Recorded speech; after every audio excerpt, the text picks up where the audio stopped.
Bruno Marchal, équitation, je vais dire logique à Montpellier, tiens, on va l'appeler pas équitation comportementale aujourd'hui, on va changer.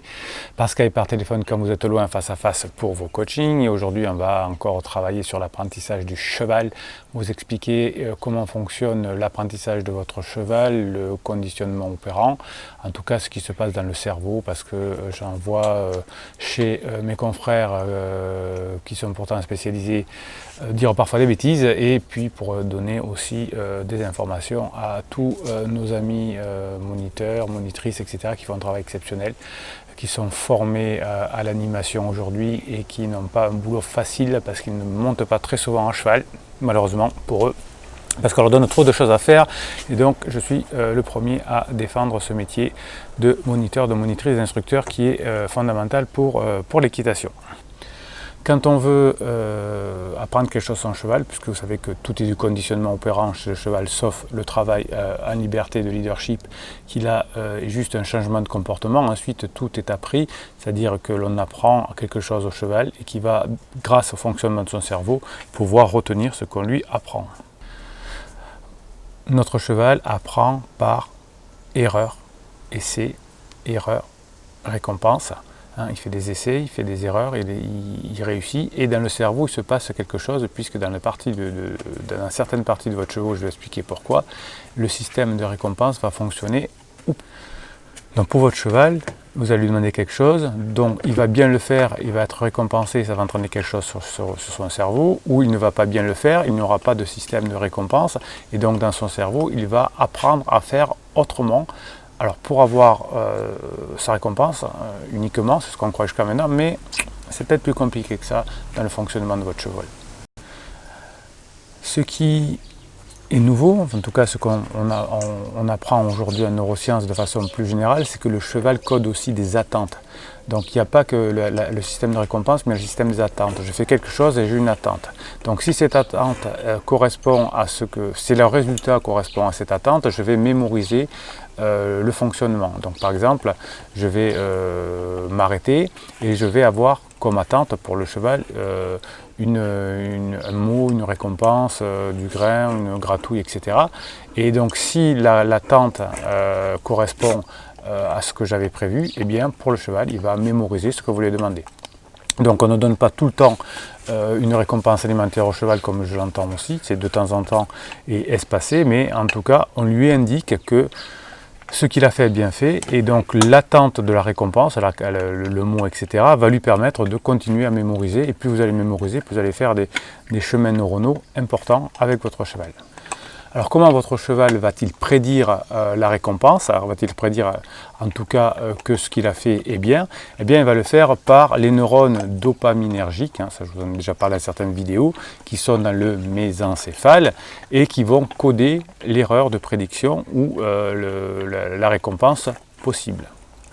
Donc quand le cheval a l'impression d'avoir bien fait, il va s'attendre à une réponse, donc il va mettre en place son mésencéphale, enfin le mésencéphale va mettre en place des réactions, et si ces réactions prévues ne sont pas récompensées, eh bien le cheval va penser qu'il a fait une erreur et donc va chercher une autre forme d'action. Vous voyez, donc vous lui demandez quelque chose, il le fait bien, on récompense, il ne le fait pas, vous allez coder dans son cerveau qu'il faut qu'il recherche une autre façon de faire, toujours pour récompenser ce système mésencéphalique.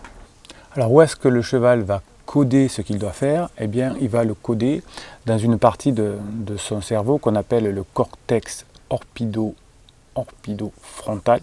Donc c'est un peu, alors c'est difficile pour montrer sur le cheval, mais c'est derrière les yeux, parce que c'est à cet endroit-là qu'il y a une certaine projection des neurones de notre fameux mésencéphale. Donc quand le cheval va se tromper, qu'il n'aura pas sa récompense, eh bien ça va mettre en branle, entre guillemets, la partie du cerveau qui est derrière ses yeux, cette partie-là, et qui va finalement recoder autre chose, une nouvelle action, et cette nouvelle action sera oui ou non récompensée, et c'est cette nouvelle action qui sera récompensée qui va être ensuite codée de façon durable. En résumé, c'est l'amplitude d'émission des neurones dopaminergiques du mésencéphale qui vont faire que votre cheval va plus ou moins coder de façon forte l'information quand il aura réussi. Alors en résumé, pour que vous compreniez ce conditionnement opérant, les neurones dopaminergiques codent l'erreur de prédiction, d'accord, par rapport en tout cas aux attentes et à la réalité, hein, c'est dans cette partie-là que l'on va coder cette différence. La force des récompenses n'est pas tellement importante, c'est juste la gratouille, le grain ou autre, c'est pas la peine d'en donner beaucoup, c'est juste un symbole finalement, hein, c'est pas parce qu'on en donne beaucoup que ça va mieux coder. Et ensuite, c'est ces neurones dopaminergiques qui vont changer les habitudes apprises qui sont stockées dans le cortex orbitofrontal. Vous voyez, j'espère que vous avez compris le fonctionnement du cerveau. Donc votre cheval va anticiper une attente, c'est l'attente qui est importante, et donc si l'attente correspond, si la récompense correspond, si le résultat, la récompense correspond à l'attente, on code. Si l'attente n'est pas résolue, ça veut dire qu'il y a une erreur. Et donc on va chercher autre chose et coder autre chose.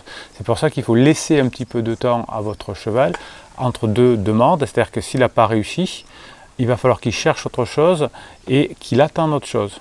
Et c'est cette attente qui va faire que l'on va changer les choses. Donc vous voyez, c'est ce qu'il faut bien comprendre. Ce n'est pas la récompense directement qui va faire que votre cheval va faire ou pas. Donc ce n'est pas la peine de dire c'est les graines, c'est pas les graines, il faut les graines ou il n'en faut pas. Ce n'est pas le débat, hein, ça ne fonctionne pas comme ça le cerveau d'un cheval. C'est est-ce que ce que j'ai prévu, la prédiction que j'ai fait, est juste ou pas.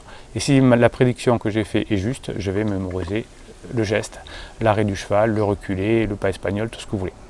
Voilà, si vous voulez me poser des questions en commentaire, vous pouvez y aller. Si vous pensez que cette vidéo peut inspirer des cavaliers, mettez un pouce en l'air. Hein, ça permettra à YouTube de mieux le référencer. Et bien sûr, si vous vous abonnez à cette chaîne, vous aurez droit à vos posts réservés aux abonnés qui sont publiés à peu près tous les jours. Je vous souhaite une très bonne journée.